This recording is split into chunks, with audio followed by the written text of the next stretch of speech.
Continuando con nuestra asignatura Gestión de Proyectos de Innovación Nacionales e Internacionales, el tema que vamos a abordar es la gestión de proyectos de innovación.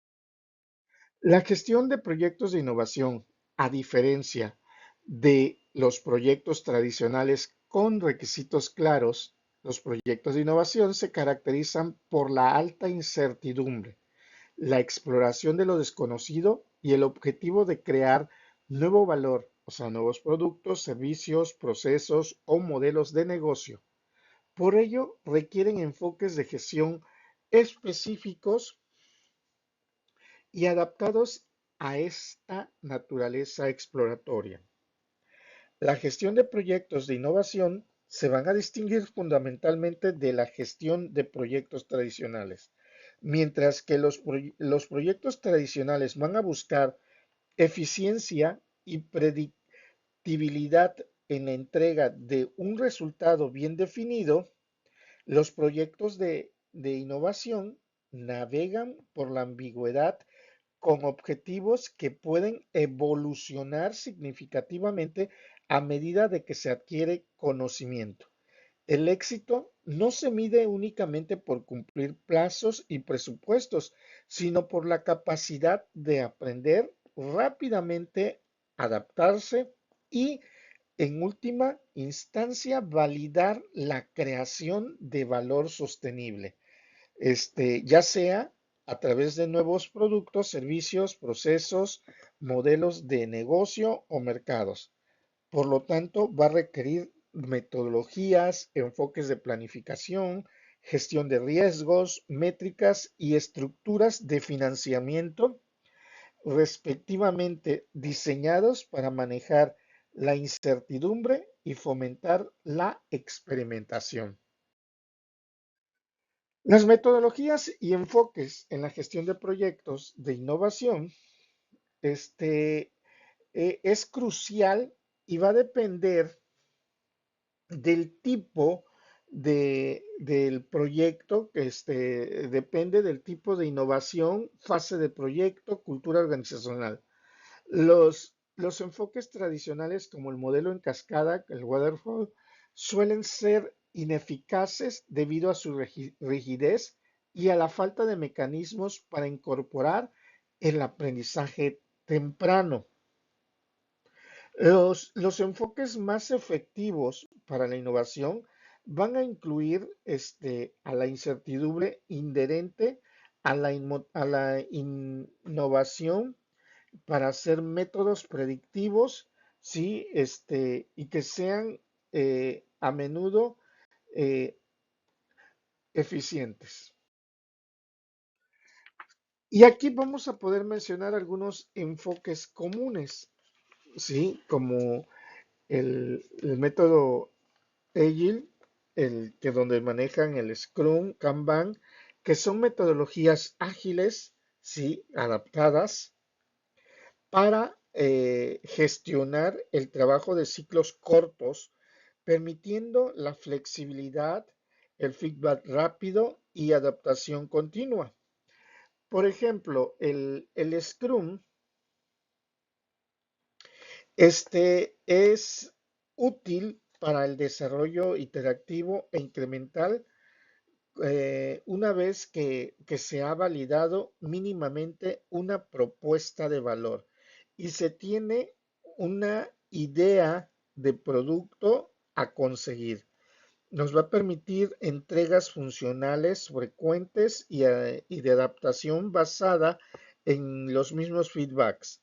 Su aplicación en fases muy tempranas de exploración puede ser forzada si no hay el backlog claro o un equipo estable.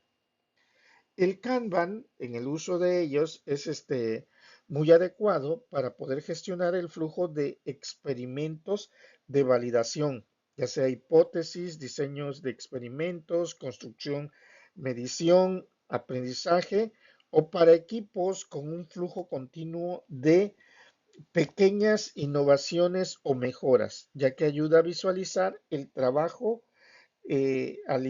a limitar el trabajo en progreso y optimizar el ciclo de aprendizaje.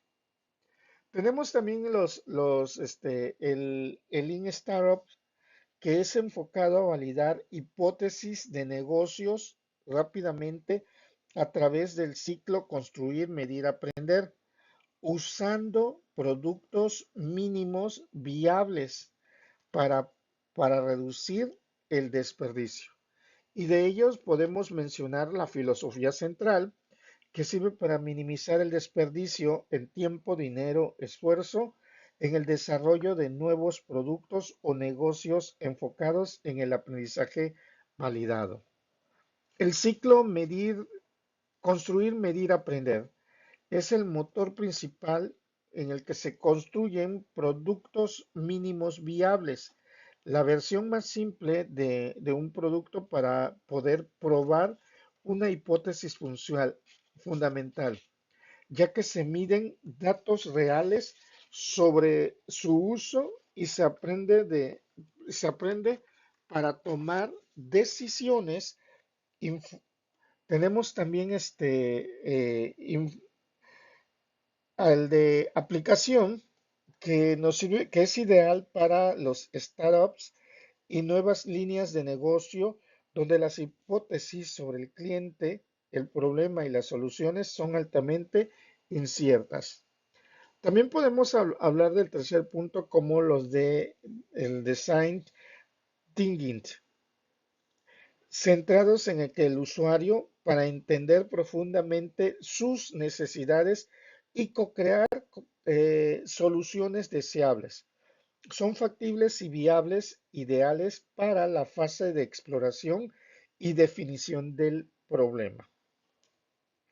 En ello podemos considerar un enfoque humano porque es un proceso centrado en el ser humano para la resolución creativa de problemas y la innovación, especialmente potente en las fases iniciales de descubrimiento del problema y oportunidades. Y las fases iterativas, bueno, nos sirve para empatizar, definir, idear, prototipar y testear la exploración y la generación de soluciones deseables antes de invertir grandes recursos.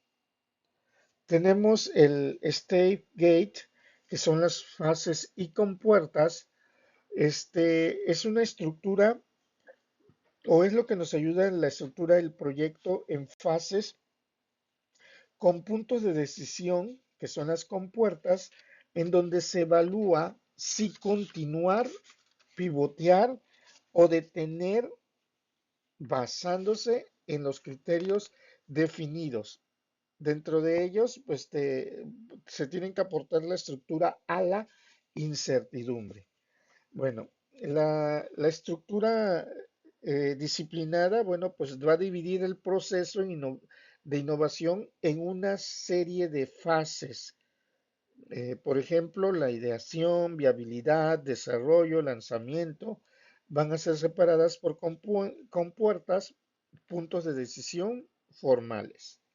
Tenemos la toma de decisiones. En cada compuerta, un comité evalúa el proyecto según los criterios predefinidos, estratégicos, técnicos, de mercado, y va a decidir si continuar la inversión, o sea, el clásico go, o detener el proyecto, el clásico kill, que es ponerlo en espera, hold, o enviarlo a una fase anterior, el recycle. Tenemos, dentro de ellas también vamos a considerar la parte de ventajas y desventajas,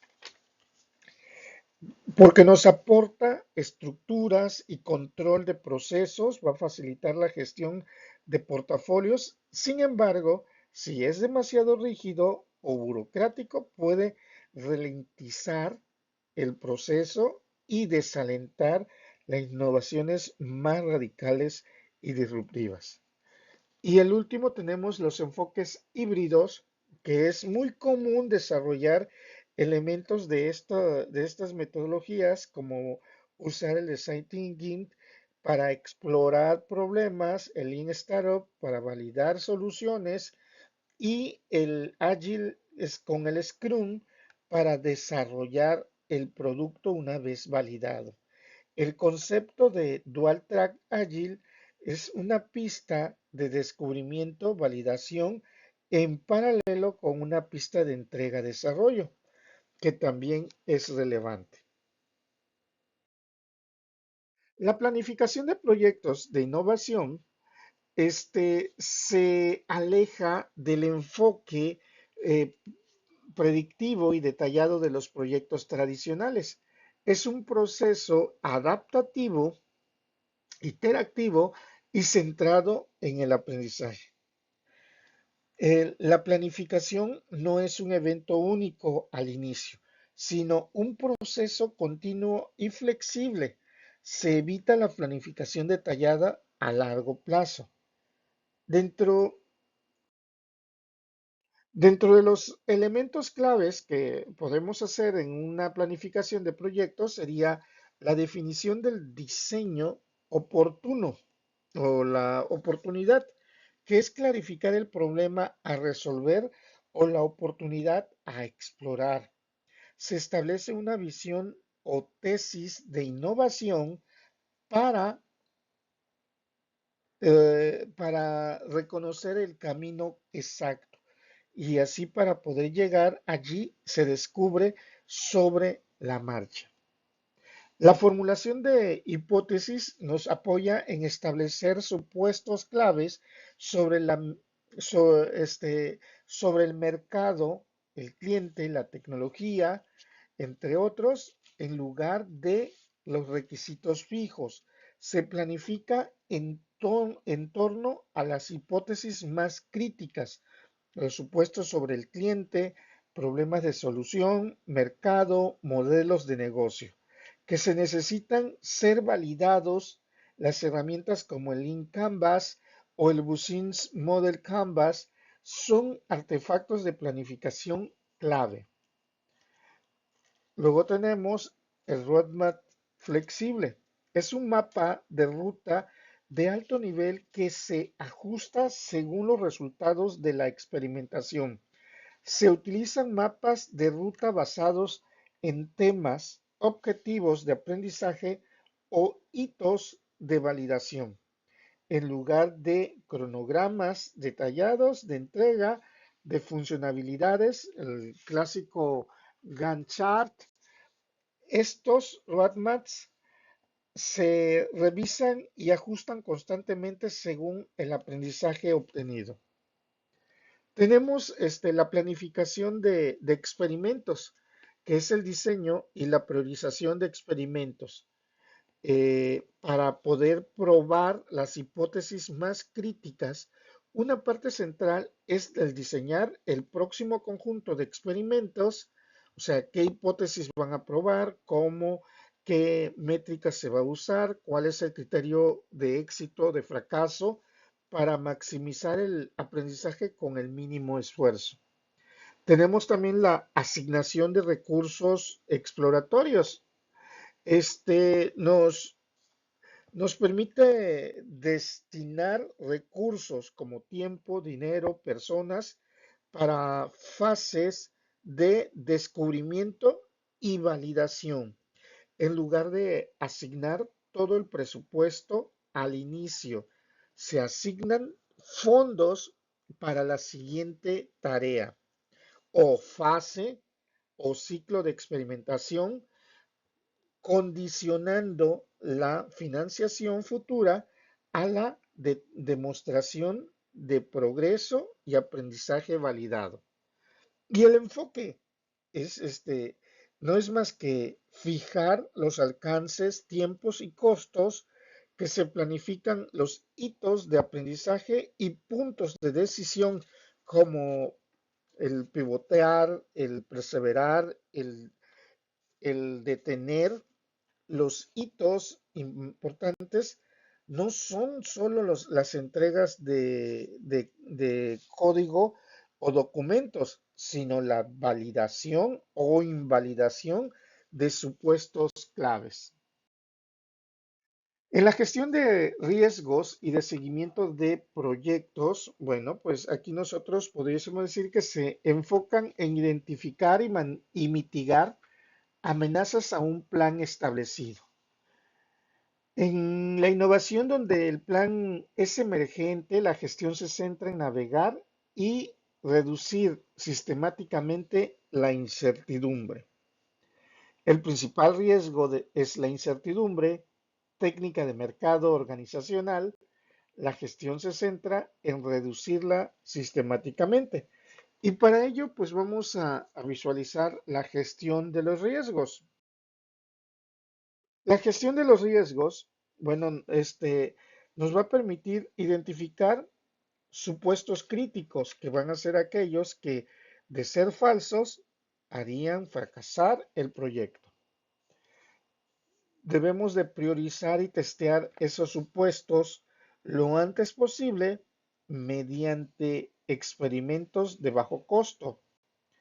Iterar y aprender para poder usar los ciclos cortos y así para limitar la inversión en ideas no validadas. Y por último, tendríamos que aceptar el fracaso inteligente, pero es para poder ver los resultados negativos de experimentos como aprendizaje valioso. También tenemos el de risking a través de la experimentación. Este nos va a permitir, su principal estrategia es de mitigación, que va a ser diseñar y ejecutar experimentos rápidos para poder obtener evidencia sobre estos supuestos críticos lo antes posible. Se invierte incrementalmente a medida de que se reduce la incertidumbre. La aceptación del fracaso inteligente. Pues son los resultados negativos de un experimento y no son fracasos de proyectos, sino aprendizajes valiosos que evitan inversiones mayores en direcciones incorrectas.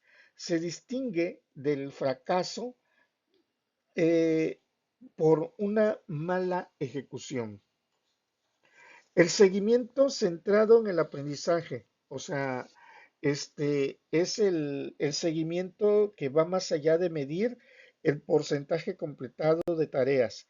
Y eso se va a enfocar en el progreso de validación, que está enfocado en el progreso del aprendizaje y la validación de hipótesis, no solo en la finalización de las tareas, sino cuántas hipótesis clave hemos probado y cuáles se validaron y cuáles se invalidaron.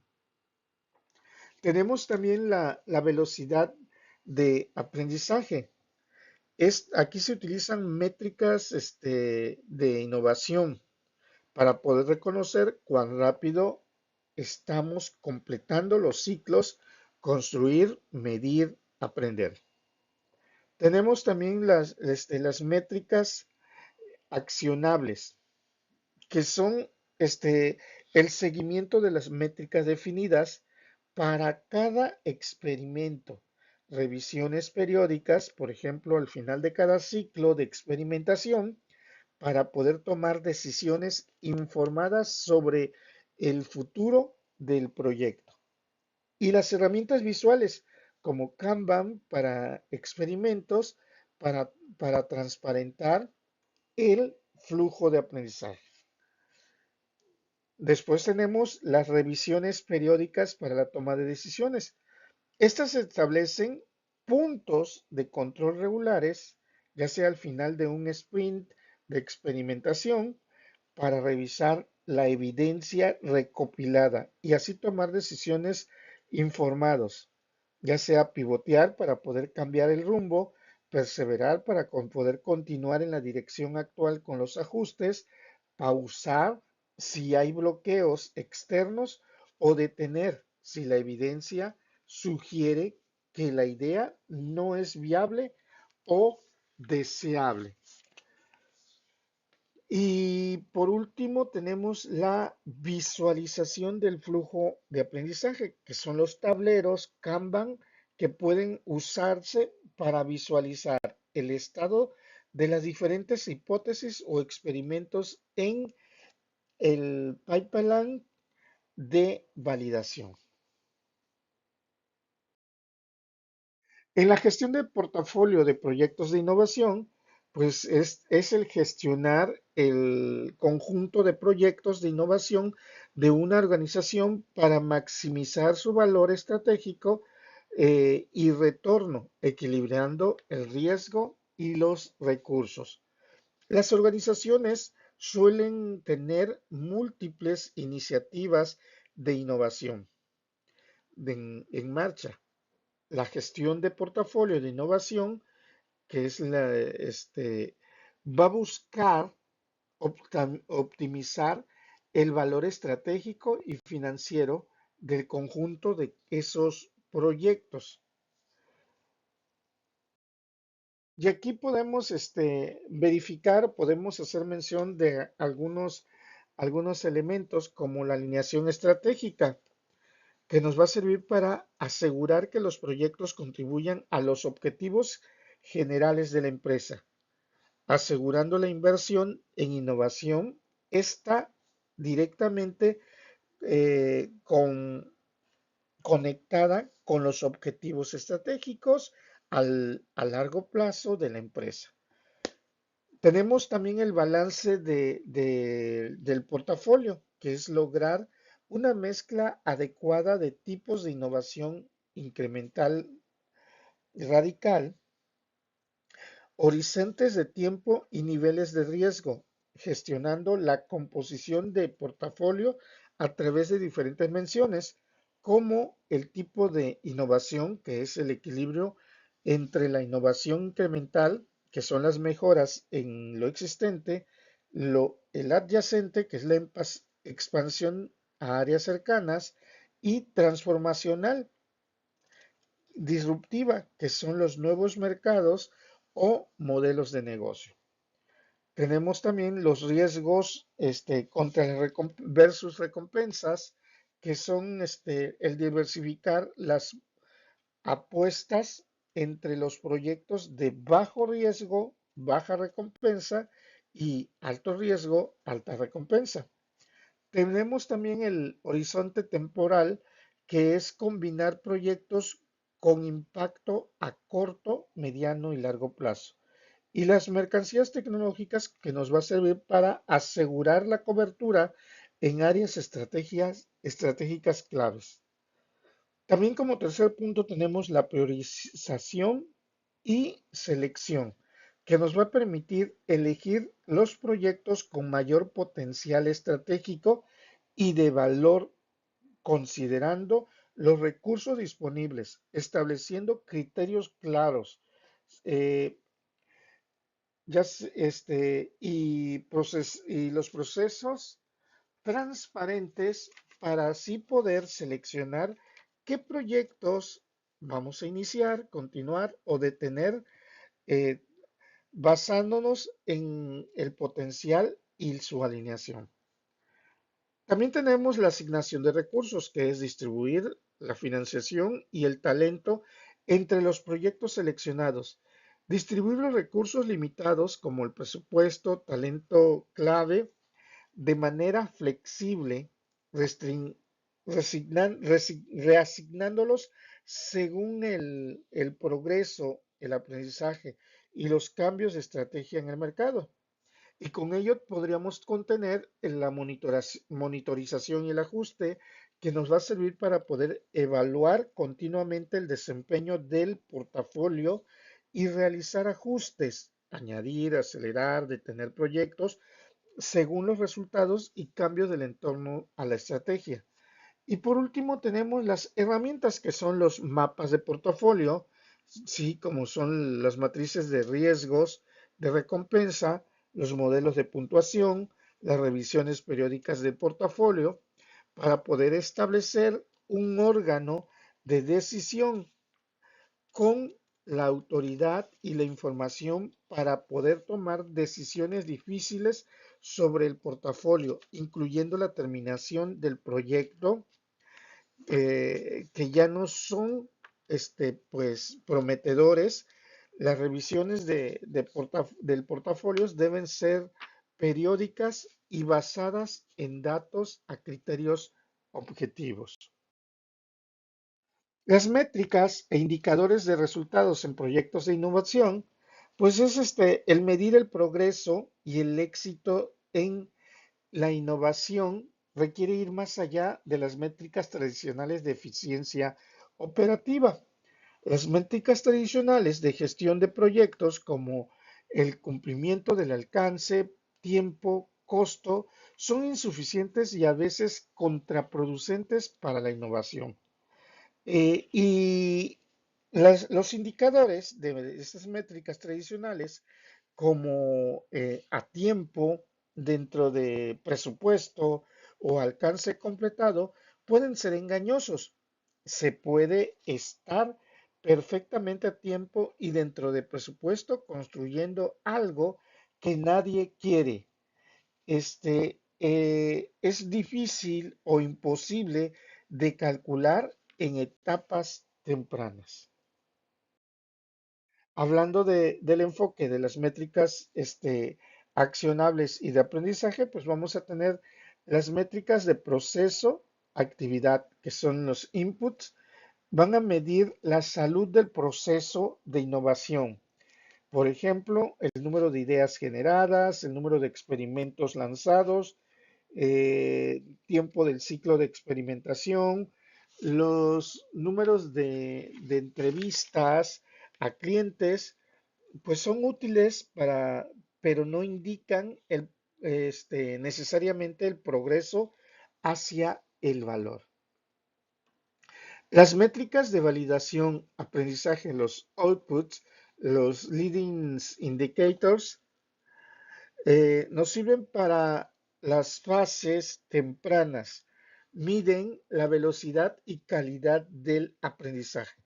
Por ejemplo, el número de experimentos realizados, velocidad del ciclo, en este caso construir, medir, aprender, el porcentaje de supuestos críticos en hipótesis validados o invalidados, el feedback de clientes obtenidos, la tasa de adopción de las métricas piratas que van a poder medir si estamos aprendiendo y validando las hipótesis claves, que son lo más importante en las fases iniciales para guiar decisiones.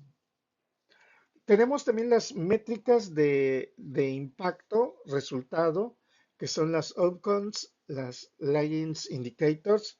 Estas pues, nos sirven para fases más maduras. Una vez validando el modelo, miden el impacto en el negocio, miden el éxito final en el mercado o negocio una vez que la innovación ha sido lanzada o escalada. Por ejemplo, los ingresos generados por el nuevo producto, servicio, cuota de mercado ganado, margen de beneficios, reducción de costos operativos, satisfacción del cliente, retorno de la inversión, el valor de la propiedad intelectual generada. El seleccionar métricas que midan el progreso real hacia la creación del valor validado, se pueden evitando las clásicas métricas vanidosas que no nos van a reflejar ningún aprendizaje o ningún impacto real. Las fuentes de financiamiento de proyectos de innovación, pues es la obtención de recursos financieros, ¿no? Para poder realizar nuestro funcionamiento y es de manera vital y las fuentes van a variar según la madurez de la idea, el tipo de organización y el apetito por el riesgo. La financiación de la innovación puede provenir de diferentes fuentes según esta sea la etapa del proyecto y el tipo de organización. Y aquí ya podemos ir verificando algunas fuentes internas, algunas fuentes externas de donde pudiésemos nosotros considerar de dónde proviene ese financiamiento para este tipo de proyectos de innovación. Las fuentes internas, que son principalmente para empresas establecidas, pues bueno, podemos obtenerlo mediante presupuestos departamentales de investigación, desarrollo, marketing o operaciones, que son fondos asignados dentro de operaciones regulares y a menudo para la innovación incremental. También se tienen con los fondos centralizados de innovación o estratégico, que son los presupuestos específicos gestionados a nivel corporativo para iniciativas más estratégicas o disruptivas, a veces con criterios de inversión propios. Tenemos también el de capital riesgo corporativo, que son las unidades de inversión corporativa que invierten en startups externos o spin-off internos, buscando retornos financieros y o estratégicos, acceso a tecnología o a nuevos mercados.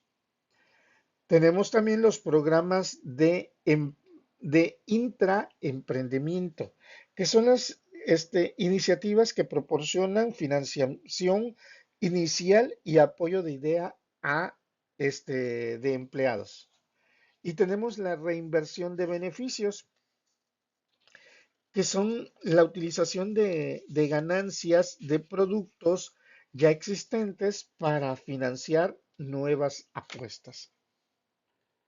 Dentro de las fuentes externas, que son las claves justamente para los startups, también son usadas por empresas, ¿sí? Pero aquí tenemos uno denominado el capital semilla, el seed capital, y inversores ángeles. Son individuos, a menudo son ex emprendedores que invierten sus propios fondos en etapas muy tempranas, o sea, la idea, los prototipos, y usualmente a cambio de participación accionaria, aportando también la mentoría y los contactos. También se tienen con capital riesgo, que es el venture capital. Este, Estas son firmas de inversión profesionales que gestionan fondos de terceros e invierten sumas mayores en startups con alto potencial de crecimiento, y que también pues pudiésemos decir que a cambio de la participación significativa y a menudo pues son un puente en el consejo, ya que buscan retornos exponenciales. Tenemos también las subvenciones y ayudas públicas, que son las grants. Vamos a decirlo de esta manera, son fondos no reembolsables o son fondos o son préstamos blandos de agencias gubernamentales, ya sea locales, nacionales, supranacionales, para fomentar la investigación y desarrollo, a menudo enfocados en áreas tecnológicas específicas o impacto social. Requieren procesos de solicitud y justificaciones rigurosas. Tenemos también las crowdfunding, que son las financiación colectiva, que se obtienen de pequeñas cantidades de dinero de un gran número de personas a través de plataformas online. Las modalidades de recompensa, o sea, las preventas de productos, la inversión, el préstamo, donación útil, para así poder validar el interés del mercado. Tenemos también los préstamos bancarios, que es otro de las fuentes externas, que es la más difícil para etapas tempranas de alto riesgo, pero puede ser una opción para fases posteriores para financiar activos o para empresas con historial crediticio. Y tenemos las alianzas estratégicas y joint ventures, que son las colaboraciones con otras empresas para co-desarrollar y cofinanciar una innovación compartiendo riesgos y beneficios. Dentro de las consideraciones claves que pudiésemos hacer mención en estas fuentes de financiamiento, pues es que cada fuente tiene sus pros y sus contras en términos de cantidades disponibles, costos de capital, ¿sí? La disolución de la propiedad de intereses, el control cedido en los plazos y requisitos de reporte y valores añadidos más allá del dinero, ya sea experiencia, red de contactos, etcétera. La estrategia de financiación debe de alinearse con la estrategia general del proyecto de innovación. La elección de la fuente adecuada va a depender del nivel de riesgo, la cantidad necesaria, la fase de desarrollo y el control que se desea mantener. Como conclusión general, vamos a decir que el gestionar proyectos de innovación exige un cambio de mentalidad y adopción de enfoques y herramientas que gestionen activamente la incertidumbre y que maximicen pues el aprendizaje validado desde la elección de metodologías flexibles y la planificación adaptativa hasta la gestión de riesgos centrados en supuestos, la visión estratégica de portafolio, el uso de métricas de aprendizaje y la búsqueda de financiamiento adecuado. Y cada aspecto va a depender y debe de adaptarse para fomentar la exploración y la creación del valor novedoso de manera efectiva.